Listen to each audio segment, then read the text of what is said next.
So, what's UCLA's non-conference schedule going to look like? Let's talk about that here on Locked On UCLA. And is UCLA football really destined to finish in sixth or higher? We'll talk about all that today on Locked On UCLA. You are Locked On UCLA, your daily podcast on the UCLA Bruins. Part of the Locked On Podcast Network, your team every day.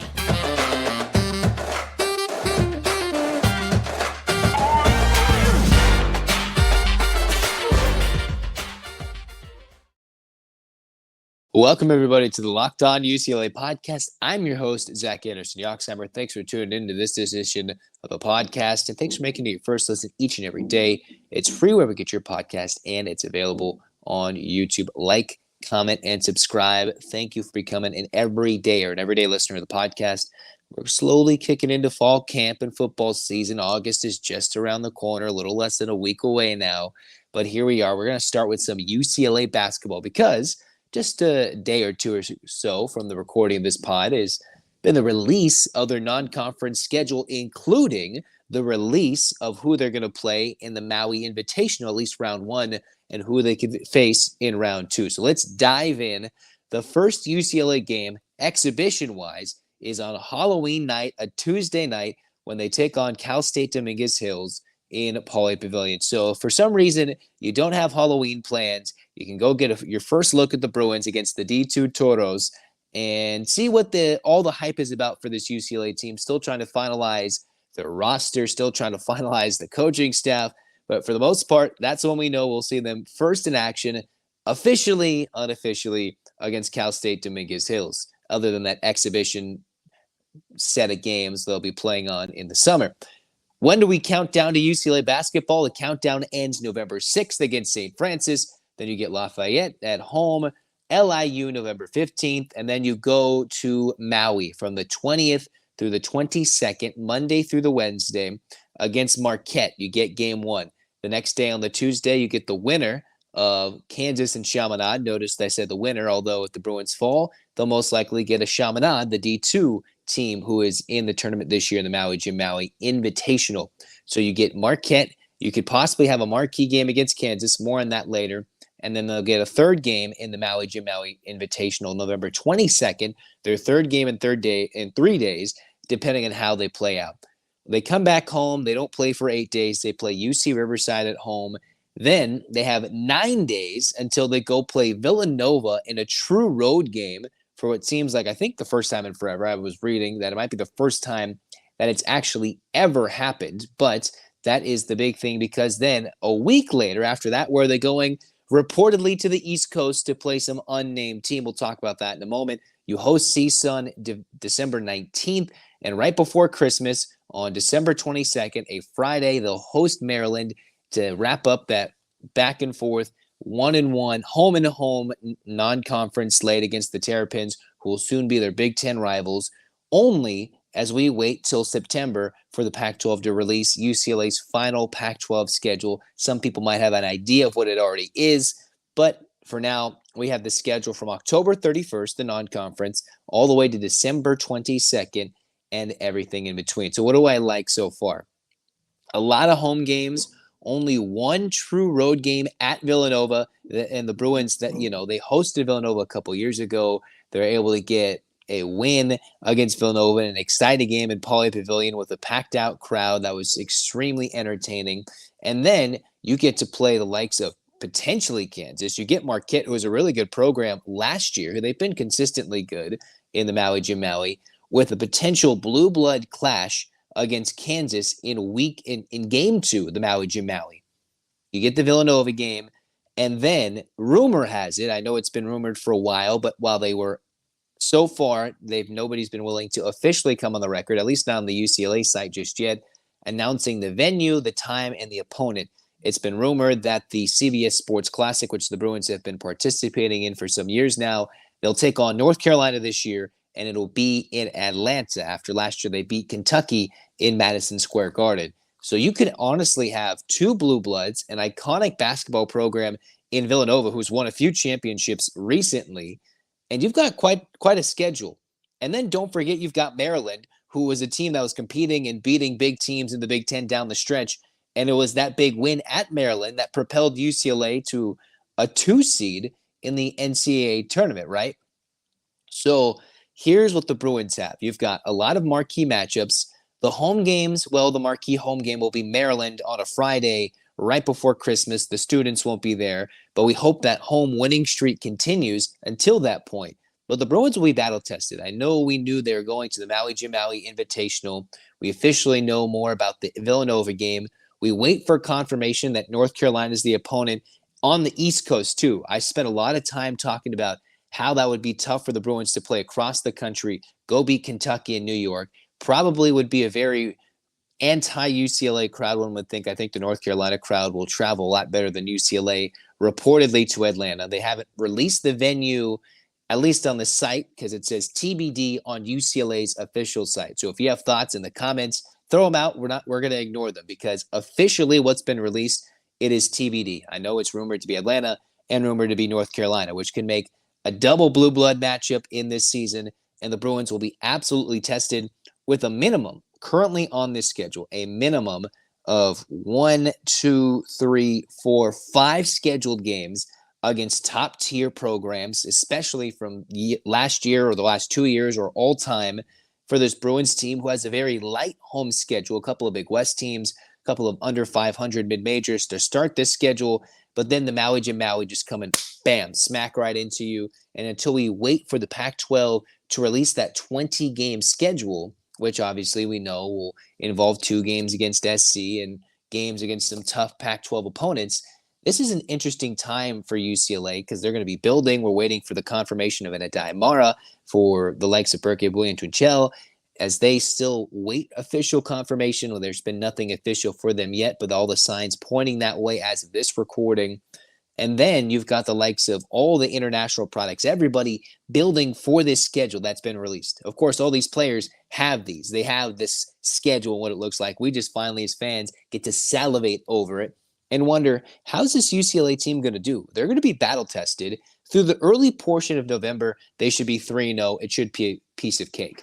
If the Bruins are unbeaten through November, heading into that Villanova game come early December in a true road environment at Nova. Mind you, they played 2 neutral site games against Nova, a home game. So returning a road game to Nova and playing a neutral site game against reportedly North Carolina, this Bruins team is absolutely going to be tested. You've got North Carolina coming off the disappointment of last year. Nova, well, despite the retirement of Jay Wright, they were a pretty solid program for last year.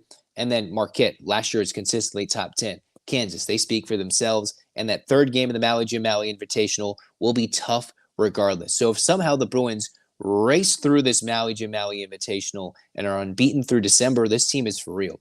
Not that we can't expect or should expect them to do that.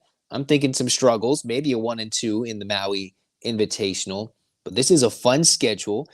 A lot of fun things away from home. Not a lot of them on the West Coast other than the Hawaii trip, right? Going to Maui. But still, in terms of all this fun stuff, now we get to see it visualized, right? We're waiting for more game times for football. We're waiting for everything to finally come together for this 23-24 UCLA roster.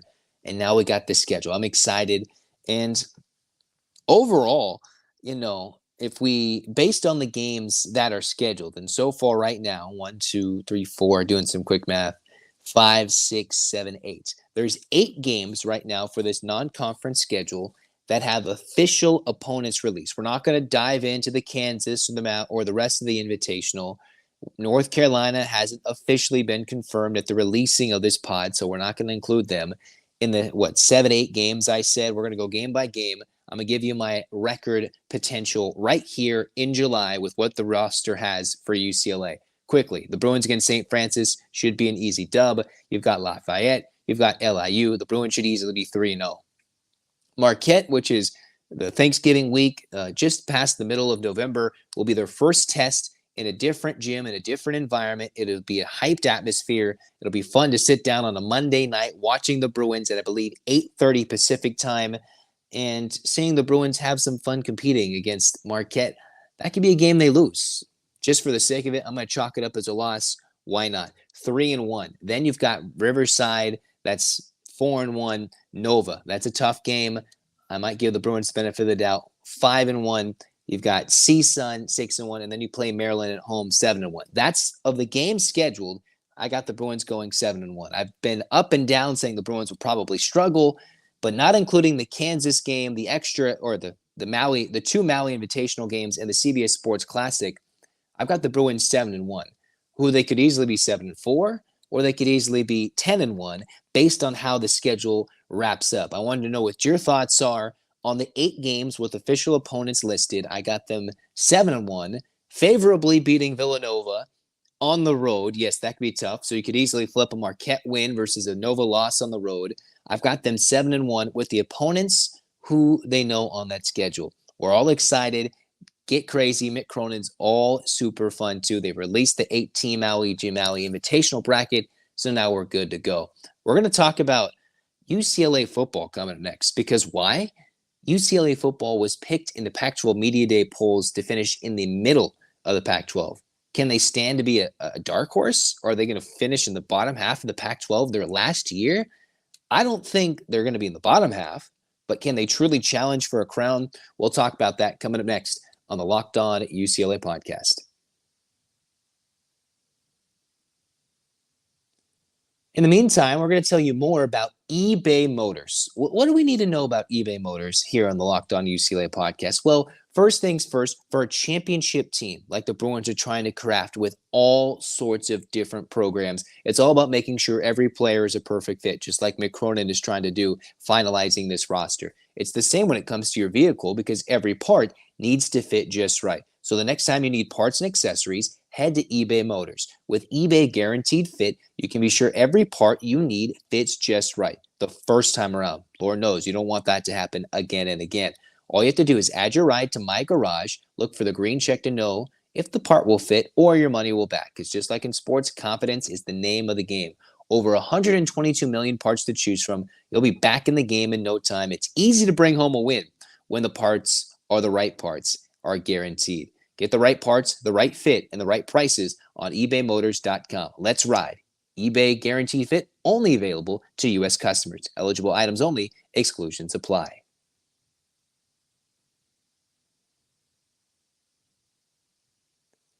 Cruising on into segment 2 of the Locked On UCLA podcast. Zach Anderson-Yoxsimer with you guys. Kind of talked a long time about the UCLA basketball schedule. We're excited that's out. But we've talked and known about UCLA's football schedule for quite some time, other than the Michigan pulling out of this schedule not too long ago and replacing them with North Carolina Central.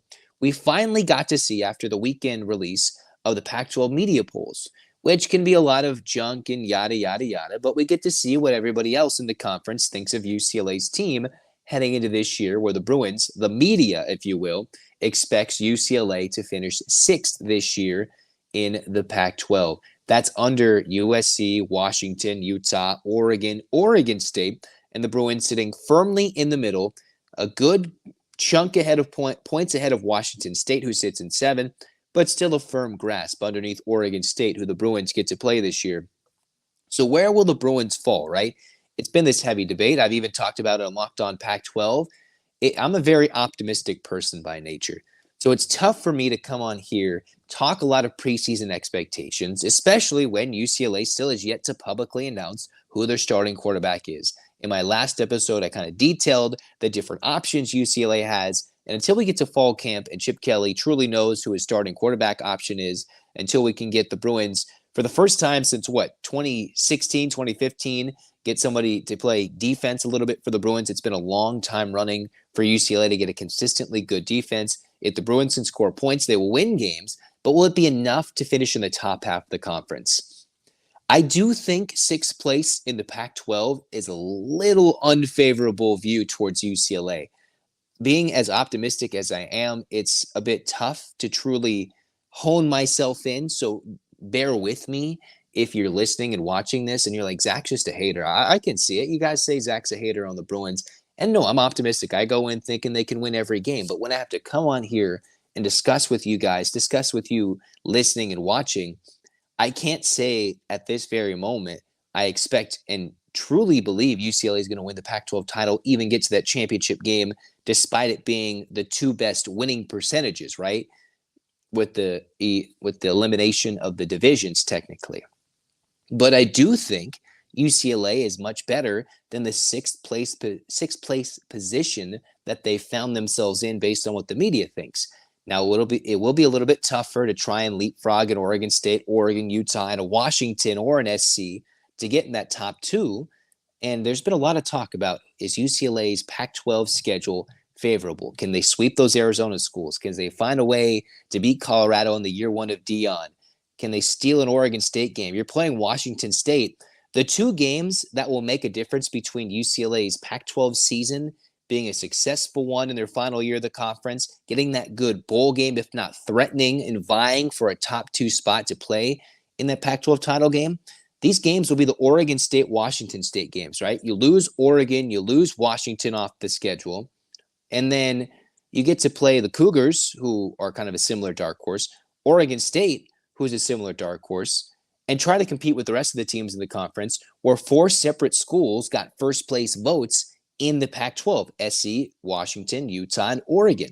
So for UCLA, we sit here and we wonder, can the Bruins truly compete? I think they can fight. They will be in almost every game, in my opinion, but trying to win every single week with potentially a young quarterback, guaranteed to be a new quarterback, whoever they go with, can the defense with a new maybe look to it potentially, can they find ways to be successful as they build for this year and the future? I think definitely higher than sixth place. I don't think they're a bottom part of the conference, and I think it would be a bit of a stretch to come out here and proclaim with what we know now that this team is a conference contender.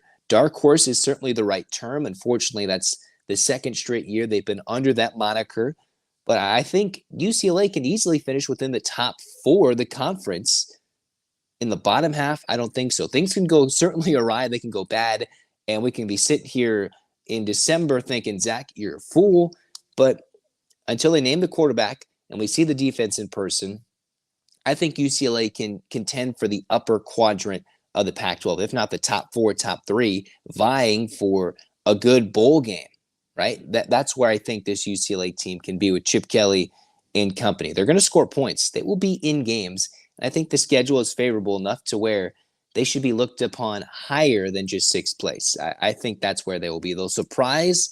And as we've seen, almost UCLA fan, everybody, come on, you know this at home. You're all expecting some disappointment in an Arizona game or a loss to either Oregon State or Washington State. If you're really down on your luck as a Bruins fan, you expect them to lose to Oregon State, Washington State, probably both, one of the Arizona schools, and then probably to the school across town that we're not going to name right now.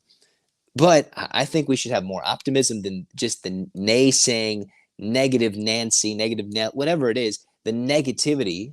I just don't think it's right to say they're a conference contender, conference champion as is today.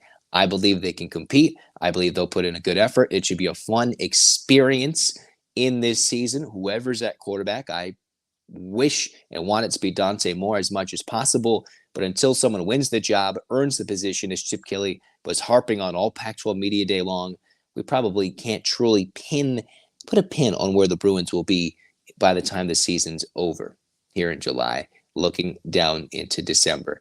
Speaking of experience, what is the Rose Bowl game day experience? What does UCLA football's game day experience rank amongst the rest of the country, especially in how expensive or inexpensive it may be? You're probably going to be surprised. Maybe I was. Maybe I'm just been so blessed going through the years. I didn't even realize it. And that's why the attendance is so bad. You'll be surprised when we return for the final segment of Locked On UCLA.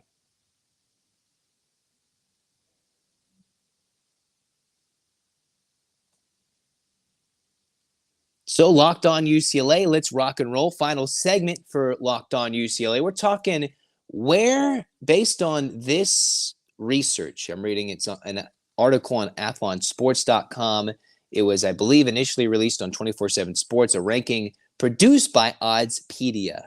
It was the 10 most expensive game day experiences. So basically, what's it like to enjoy a UCLA football game in the Rose Bowl, the most iconic college football venue? You could argue most iconic football venue in all the country, but we can guarantee you the granddaddy of them all is amongst the top for everybody, which is why they'll be swarmed by all the Big Ten foes in years to come. So let's go over this list. Where does UCLA rank potentially on the most expensive game day experiences? Nebraska, based on this research, is number 10 for $229. Then you've got Georgia, back-to-back champions, $230.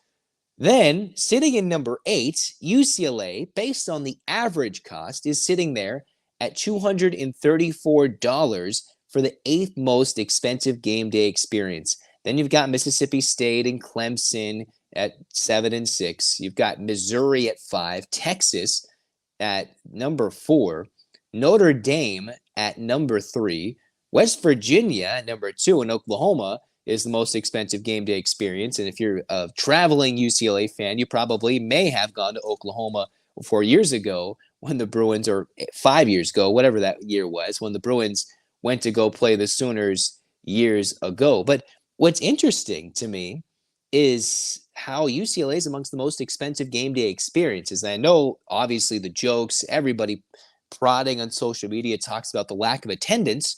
Is this an example why? Are the Bruins not worth this product with SoFi just around the corner, and you can go watch a Rams game, a Chargers game? You can go watch the Dodgers for cheaper. Everybody wants to save their money to go watch maybe anything else in downtown LA and get to Pasadena, where I argue is one of the better tailgating environments, in my opinion, with the golf course in the college football. It's much better than the Coliseum, absolutely. And I know that a lot of maybe you guys at home, everybody listening, has maybe dropped some of their season ticket plans when there's a big increase in needing the donation to the Wooden Fund, right? The Wooden Athletic Donation Fund, where you had to have a big uptick in funding that just to secure potential for season tickets. And that threw off a lot of people, especially my family, in terms of, we can find a way to get to this place cheaper than what they're asking right now. And then you mix in the COVID, you mix in the weird thoughts about Chip Kelly, the Bruins, who haven't unfortunately been as successful as people would have liked immediately based on the rebuild and retooling as we get here now into year 5, year 6 of the Chip Kelly deal, as we build into the Big Ten with his next extension. UCLA, an expensive ticket. I mean, last year, people probably would have paid me to go to game 1 when they played Bowling Green, beating down in the SoCal sun when it was 9 billion degrees in the Rose Bowl. And it was barely you, me, and Dupree over there in the game, right? You had like 5 people in the stands. I was one of them, and I was a fool who could have been paid to get a ticket. I was offered free tickets, and I paid to go in the stadium to watch game 1 against Bowling Green. So, I'm not sure the accuracy of this, but think about it. The Rose Bowl, I like it as a game day experience. I'm very biased as a UCLA fan. I grew up some portions of my life near Pasadena. I love the Rose Parade, the Rose Bowl game, and going to the Rose Bowl for UCLA games, game in and game out, week in and week out, growing up, is an adoring memory of mine. So there's obviously some bias. Do I think it's one of the most expensive? I guess I didn't even realize that it's up there with all the other places.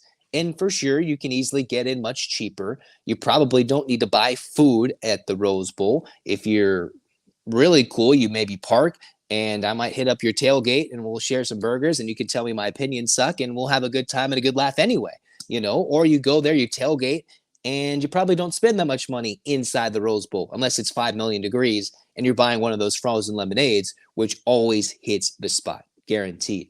So with it to rank amongst some SEC-like environments, but not to have the rowdy crowd or the crazy tailgate scene or the 90,000, 87,000 plus, other than maybe a UCLA SC game, you wonder why that's the case. Or maybe that's the reason, because in LA, if it's like, you're buying Taylor Swift-esque money for tickets for a team that most Bruin fans are like, Chip Kelly, the coach, they scoff at that. Is this a reason that nobody's going to games? Of course, there's the whole Westwood to Pasadena thing for the students. There's everybody's saying, it's a little hot. The game times are strange. It's late. It's too early. It's hard to watch.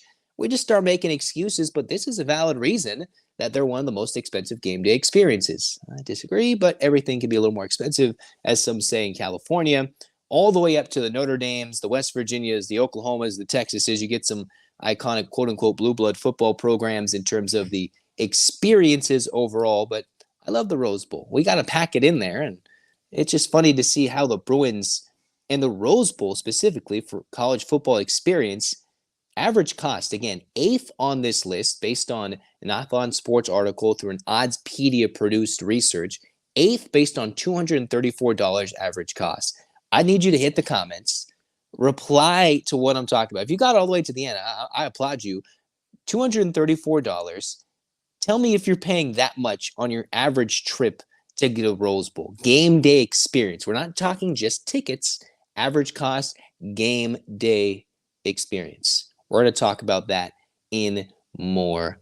If you guys hit the comments, let me know what you're spending to get the Rose Bowl. If you think I'm a fool, if you think this article is even incorrect, tell me what you think. We're going to wrap up Locked On UCLA right now.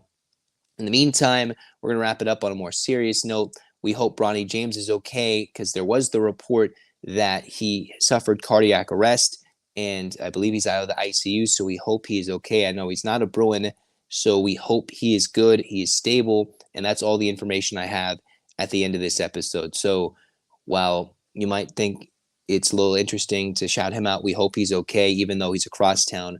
We hope Bronny James is cool and is healthy based on the news we've received at the recording of this podcast. So we hope with one last 8 clap, we get him healthy and ready to go, and he can recover and play a lot of healthy basketball for years to come. So UCLA fans, get your hands up. And 1, 2, 3, 4, 5, 6, 7, 8. UCLA. UCLA fights. Thoughts and prayers up to Bronny James and for the LeBron James family and the James family. So I hope he's okay. I'm Zach Anderson-Yoxsimer signing off. Thanks for tuning in. We'll talk more Locked On UCLA coming up. Go Bruins.